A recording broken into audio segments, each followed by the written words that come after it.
Majstori Šifo? Pravo vreme? Loše vreme? Vreme je iluzija. Postoji samo sada. Pa sad je pravo vreme? Možeš ići korak dalje na svom putu, od ratnika do učitelja. Ali nisam dobar u tome. O ne, to je učitelj Zmaj! Tako je zgodan! O? Čale, šta ima? Užasan si u tome. Ko si ti? Ja tražim svoga sina. Tata? Dođi kod tatice! Kako da znamo da je u rodu s tobom? Vidi ti to!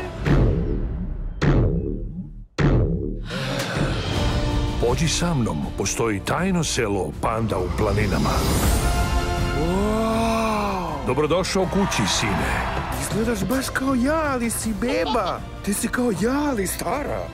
Presladak je. Dobro sam. Kaj se vratio? Ko? Gospodar Bola, najbolji osvetnik. Pravi mudovice. Nikad čuo. Okej, radio sam sa Ugvajem. Majstor Ugvej! Tišina! Kaj je napao dolinu, sve je srušeno. Sada je krenuo po pande. Moraš ih naučiti da se bore. Ja sam spreman. Ima da nas pretvorimo kung fu majstore.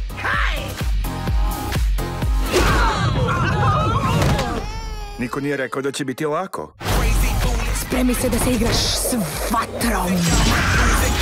Neprijatelji pravde, spremite se za rad! Da li me zezaš? Ti mora da si ratnik Zmaj. A da me poštediš blebetanja? Ima da ti uzmem. Blebetanja! Da ti uzmem. Bla, bla, bla, bla, bla, bla, bla, bla, bla. Da ti uzmem. Bla, bla.